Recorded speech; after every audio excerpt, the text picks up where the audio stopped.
Sarina, good morning. How are you doing today? Excellent. Excellent. Very Thank good. you, Gary. How are you? I am very good as well. I'm very good. It's another glorious summer day, isn't it? No, I know. I'm just pleased with all the good weather we've been having. But thanks for Mhm. thanks for having me.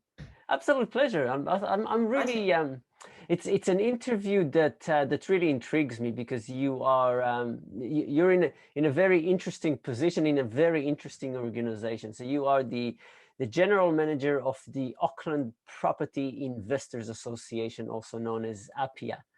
And it's quite an interesting organization that deals with property investors, doesn't it? Yeah. Yeah.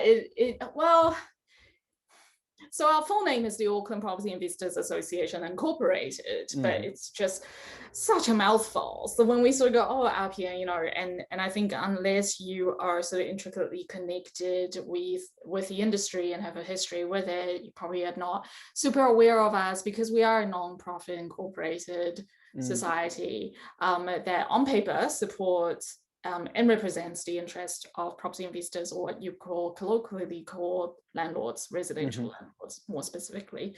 Yeah. But like I think in real life, or as the young people would say today, IRL, we're a community of investors who are passionate about what we do, who believe in the good work of investing in property that not only secures your financial future for Mm. yourself and your family, but also provides housing for your fellow citizens who are either unwilling or unable to purchase their own homes.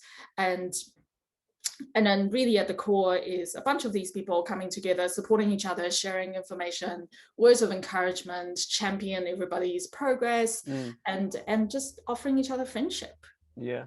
Yeah. So on that, what exactly does the association do? So obviously you just explained who you are, but what does the association do in more specific terms? Um, More specifically, we're community builders. So we facilitate our members connecting with each other. We facilitate information exchange, sharing. We are one of the, I want to say we're most likely one of the more prolific organizations, nonprofit organizations in New Zealand, insofar as we offer over 100 events Wow. slash yeah presentations, networking opportunities, webinars, seminars.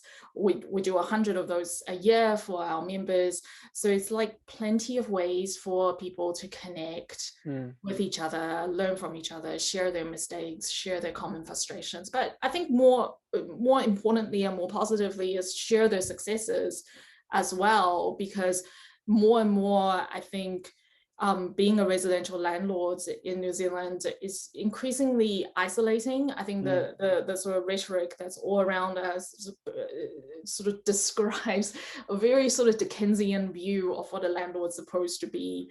When in real life, they're your teachers, your plumbers, your lawyers, they're from all walks of life Mm. who just want to get ahead, build wealth, and secure a financial future for their families. So that, and in most instances, a lot of the reasons people do that is because they believe they're the generation of people who believe, if I work hard and provide a good income stream for our family, then my children maybe don't have to work as hard and they can Mm. really explore their potential and do good in this world in a different way. Yeah. So like creating an avenue to let these people connect in a safe way, in a genuine way, is really at the core of what we do. Yeah, yeah. And you touched on it a couple of sentences ago when you said members are plumbers, teachers, lawyers, accountants, all of those things. So can anybody join the association? Are there any restrictions or open Pay to the more? fee, you're in. Right. Obviously helpful if you are an investor or thinking about being an investor, Well, but yeah, definitely, and I'm pleased you asked that. So we have members who are actual investors. We have members who are aspiring investors. We also have members who used to be investors, are no longer investors because they just want to keep supporting the industry, supporting the work that we do, and super appreciative of that. So really, yeah. So open to everybody, and from what it sounds from what you're saying is that there's a massive amount of knowledge in the association, through not just from the top of the association, but also through the members themselves. Yes, definitely. We always say to people, on average, finger in the air, an RPM member owns roughly about 5 properties.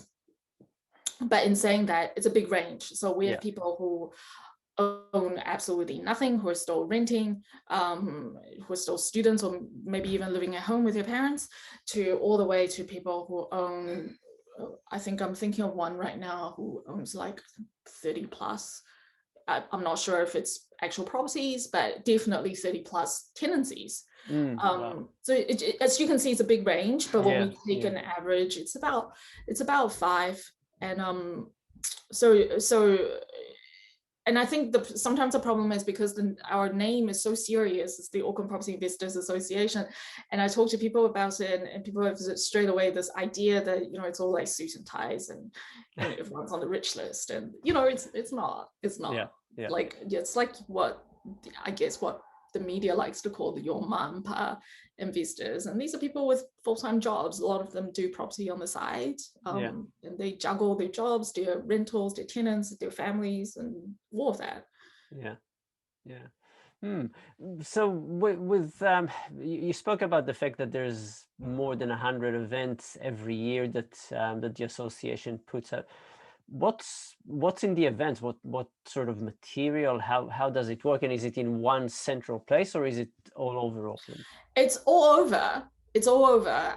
We do a mix of meetings in real life. We do webinars. We do a lot of webinars, especially on topics that are information heavy. And we also have just pure networking. Hey, come along, have a drink, get to know each other, because that sort of social aspect of it is really important for the sort of community side of things. In terms of what the sort of information we offer our members, predominantly these days tenancy law changes. I think that's more to do with, because there's a lot of evolution happening in that space, a lot of change happening. So we want to make sure our members are informed, they're complying, they're doing the best for their portfolios, they're doing the best for their tenants. And we also have, information on tax, financing, other legal aspects, how do you safely transact a property when you buy and sell? How do you deal with property agents? How do you know when you, like a general investment strategy type stuff? So like, how do you know when a property is a lemon for you? If you've inadvertently bought yourself a terrible property that you really shouldn't own, what can you do about it? And things like renovation, building and development stuff as well. So we do like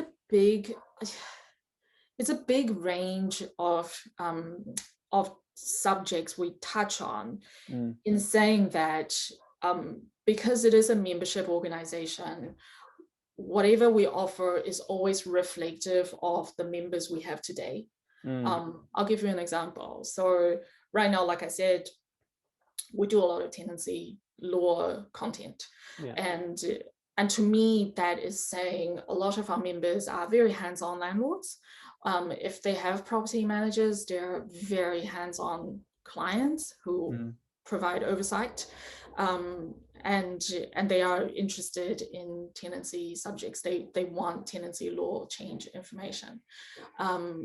Going back to, and don't quote me on this, I might have the year wrong, but going back to maybe 2015, 2016, when the LVR was first brought in, there was like a lot of uncertainty at that space, because no one really understood what it meant. What on earth is a what is it called, a macroprudential speed bump, or so back then we did a lot of content on financing, how to deal with brokers, how to deal with banks, how to sort of structure your loans in a way that helps you achieve your financial goals and not slow you down as much, but doesn't expose you to too much risk. And I think, again, that is reflective of the members at the time, and maybe all of those changes were happening, and that sort of drove people who were in that more in that buying space to join the association. So we're ever evolving.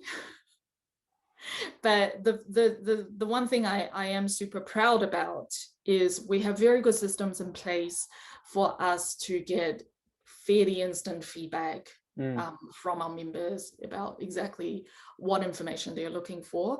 And we're a very small team, so we're sort of agile enough to turn things around and say, right, lots of people are wanting content on, I don't know, ring fencing, for example. Let's turn around, go to our rodeo deck, get a whole bunch of reputable business operators in the industry who can come and upskill our members. Yeah, yeah. So a lot of it is really providing members with what they need in order to be really good landlords. And that kind of links very well. We timed the conversations and your answers very well today. We've got something going on there. Yes. The question about law changes, because there has been quite a few law changes with tenancy in the last, I would say, 2 or 3 years. The healthy homes coming in, the new Residential Tenancy Act coming in and changes. Has that caused a lot of worriness, a lot of restlessness with members? And have those changes been welcomed or looked as if the government is trying to destroy our lives? I think I'll preface my answer by saying our members don't tend to emote publicly. So I'm not gonna, I'm probably not gonna really address the whole, attitude towards whether it's welcomed or not. It is what it is. It is the law. I think what to me what's really interesting is we've been super involved in the run up to the if we're just talking, let's just talk about the RTA amendments that were passed in August last year. And healthy home is much the same, but we were very involved in the sort of public submission side of things. We did a lot of advocacy for and against the proposed changes publicly. We also did a lot of stuff in the background through the New Zealand Property Investors Federation, which is an umbrella organization that does the national advocacy work for all the investor associations around the country. Because we were really involved in that process, and we worked very, very hard at getting our members involved, or at least get them very, very aware of what was coming. I don't think, I think we've sort of had this long runway where we can acclimate investors into expecting the change, understanding what it is as much as we could, because there are so many aspects of especially the Residential Tenancies Amendment Act, that are drafted in such a way that we really have to wait for cases to go through the tribunal and to get an understanding of exactly how the adjudicators are going to apply the wordings of the amendments. So because we have had that long runway, and we've had so many dialogues with our members, and actually, in fact, if you go to the Parliament's website for that bill and see the names of people who's put in submissions, most of them are RPM members, or not most, like most RPM members have put submissions in. Like, I go through the list and I recognize a lot of names. That I think people's attitude is, it is what it is. It's not super awesome, but at the end of the day, property investment, it's still the tried and true wealth building vehicle for so many ordinary Kiwis. Just for the fact that there's nothing really comparable available to us. That they just treat it as it's part of doing business. It's a little bit tougher, which, I don't think that thrills anybody.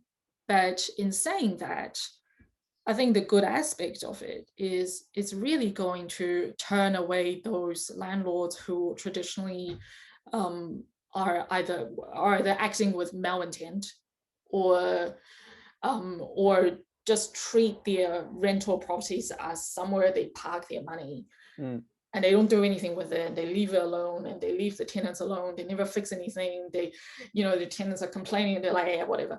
And, and I think it's really gonna, if I can even call them slumlords, I think it's really gonna incentivize those people to exit the industry, which overall is good news for people in Apia, because the overriding concern for so many of us is just this increasingly adversarial environment we're living in, where all the media around us is very, very negative towards landlords. And look, you're a Kiwi like me.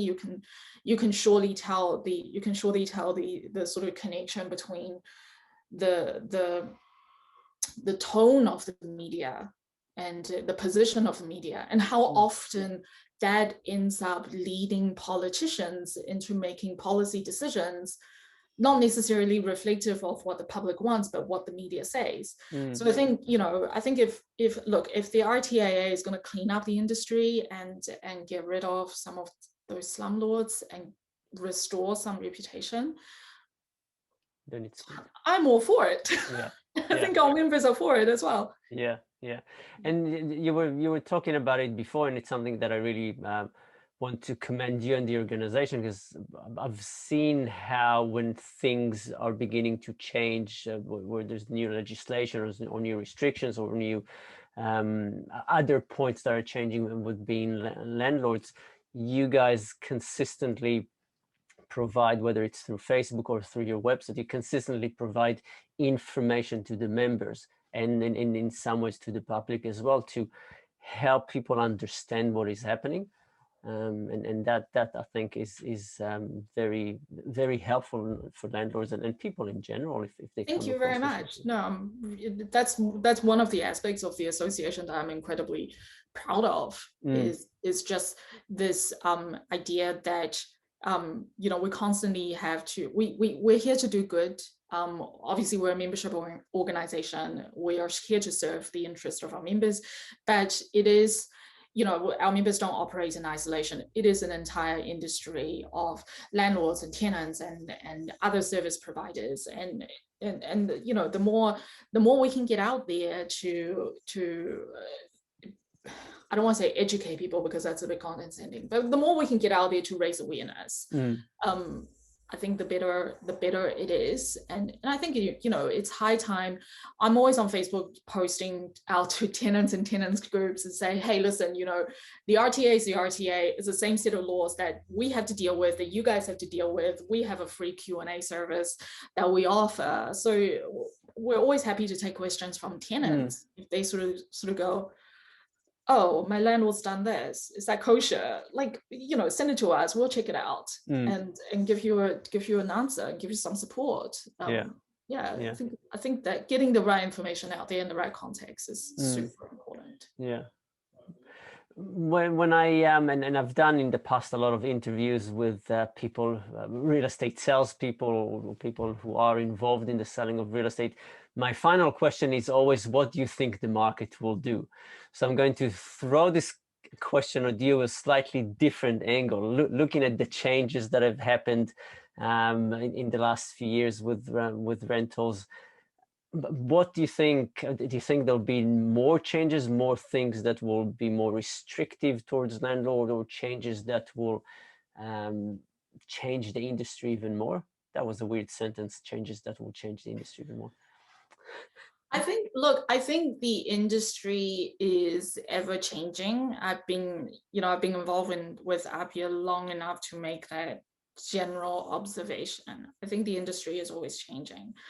I think the cynic in me, because it is a little bit tough sometimes, sort of fighting this corner.